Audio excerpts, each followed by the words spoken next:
Hello दोस्तों, तो आज के इस वीडियो में हम कुछ खास तरह के प्रश्नवाचक हिंदी वाक्यों को अंग्रेजी में अनुवाद करना सीखने वाले हैं। जैसे कि सबसे पहला वाक्य है कितना पैसा है। इसी प्रकार का दूसरा वाक्य है कितना समय है। इसी प्रकार का तीसरा वाक्य है कितना पानी है। तो इस तरह के हिंदी वाक्यों को कैसे हम अंग्रेजी में अनुवाद करेंगे, यही हम आज के इस वीडियो में सीखने वाले हैं। और कुछ इस तरह के वाक्य हमारे बोलचाल की जिंदगी में आते रहते हैं। तो इस तरह के हिंदी वाक्यों का अंग्रेजी में जानना बहुत ही ज्यादा जरूरी हो जाता है। तो सबसे पहले हम शुरुआत पहले वाक्य से करते हैं। देखो, पहले वाक्य में लिखा गया कितना पैसा है। जब भी कितना लिखा गया होगा और ये कितना किसी एक वस्तु या फिर समय के लिए लिखा गया होगा, तो हम हमेशा इस कितना के लिए हाउ मच शब्द का प्रयोग करेंगे। देखो, हम यहाँ पर लिख रहे हैं कितना के लिए हम यहाँ पर लिखेंगे हाउ मच। ठीक है, तो हमने यहाँ पर लिखा हाउ मच। कब हम हाउ मच लिखेंगे? जब कितना लिखा गया होगा किसी वस्तु के बारे में या फिर समय के बारे में। तो हमने यहाँ पर लिखा हाउ मच, मतलब कितना। ठीक है, अब देखो यहाँ पर लिखा कि पैसा। पैसा का अंग्रेजी में मतलब होता है मनी। तो हमने यहाँ पर लिखा मनी। हाउ मच मनी मतलब कितना पैसा। अब है के लिए यहाँ पर लिखना होगा इज और साथ में हमें इट भी लगाना होगा। How much money is it हो गया कितना पैसा है का अंग्रेजी में अनुवाद। अब अगर हम यहाँ पर देखें हमने इट क्यों लगाया? इट का मतलब होता है यह।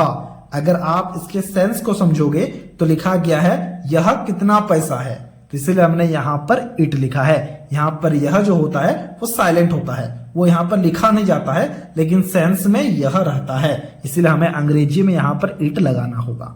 How much money is it कितना पैसा है का अंग्रेजी में अनुवाद। इसी प्रकार से देखना दूसरे वाक्य को। दूसरे वाक्य में लिखा गया कितना समय है। तो समय के लिए भी हमें हाउ मच लगाना होगा जब कितना लिखा गया हो। ठीक है, तो हमने यहां पर हाउ मच लिखा। हाउ मच मतलब कितना, किसके लिए? ना समय के लिए। तो हमने यहां पर हाउ मच लिखा। समय का अंग्रेजी में मतलब होता है टाइम, तो हमने यहां पर टाइम लिखा। हाउ मच टाइम मतलब कितना समय है लिखा गया है, उसके लिए इज लिखना होगा और साथ साथ में यहां पर भी हमें इट लिखना होगा। तो हमने यहां पर इट लिखा। How much time is it हो गया कितना समय है का अंग्रेजी में अनुवाद। ठीक है, इसी प्रकार से देखना यहाँ पर लिखा गया तीसरे वाक्य में कितना पानी है।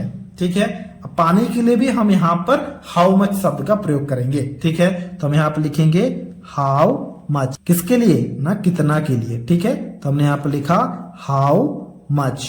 पानी का मतलब क्या होता है?